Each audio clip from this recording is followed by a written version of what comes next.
Bonjour à toutes et à tous, aujourd'hui nous décryptons ensemble les grands enjeux géopolitiques qui redessinent l'équilibre mondial entre Washington, Pékin et Moscou. Bonjour, aujourd'hui, nous allons analyser les évolutions géopolitiques récentes à la lumière du retour de Donald Trump à la présidence américaine. L'élection de Trump marque un tournant majeur. Les États-Unis, qui affirmaient jusqu'ici leur volonté d'affaiblir la Russie par leur soutien à l'Ukraine et de défendre Taïwan face aux ambitions de Pékin, redéfinissent leur stratégie. Washington augmente son budget de défense, durcit sa politique migratoire, relance la réindustrialisation et impose de nouvelles taxes à l'importation pour rééquilibrer ses échanges commerciaux. Dans ce cadre, un rapprochement relatif avec Moscou semble émerger. L'objectif est double, stabiliser le conflit en Ukraine pour renforcer l'image présidentielle et sécuriser l'accès aux ressources stratégiques, notamment les terres rares, essentielles à la compétition technologique mondiale. En parallèle, la rivalité avec la Chine s'intensifie. La pression croissante de Pékin sur Taïwan pousse les États-Unis à consolider leur maîtrise des semi-conducteurs. L'entreprise taïwanaise TSMC a transféré des ingénieurs vers l'Arizona, tandis que des techniciens américains sont formés à Taïwan. Ce double mouvement illustre la volonté de sécuriser la production tout en maintenant un ancrage asiatique. La question des terres rares occupe également une place centrale. La Chine contrôle encore l'essentiel du marché mondial, de l'extraction à la transformation.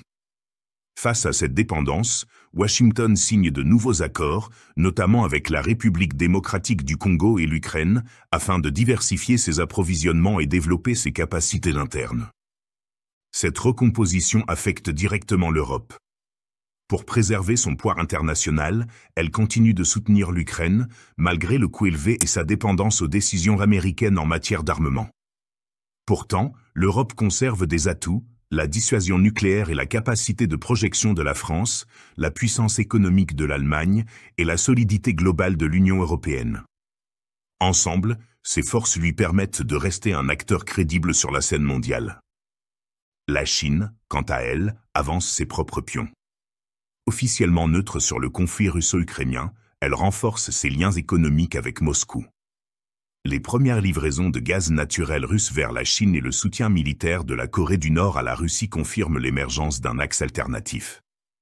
Les invitations de Vladimir Poutine et Kim Jong-un aux cérémonies du 80e anniversaire de la Seconde Guerre mondiale organisée en Chine symbolisent cette convergence.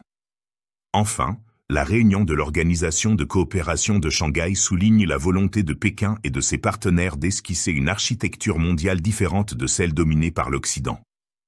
En conclusion, le retour de Donald Trump redessine profondément les rapports de force. Entre ouverture envers la Russie, confrontation accrue avec la Chine et sécurisation des ressources stratégiques, les États-Unis cherchent à consolider leur leadership. L'Europe, bien que dépendante, conserve une marge d'action. De son côté, la Chine, en renforçant ses partenariats, affirme son ambition de bâtir une alternative crédible. Nous sommes à un moment charnière. La compétition entre grandes puissances dépasse désormais le champ militaire pour se jouer aussi sur les ressources, la technologie et les alliances. L'avenir dépendra de la capacité des acteurs à éviter l'escalade et à trouver un équilibre durable, condition essentielle à la paix et à la stabilité mondiale.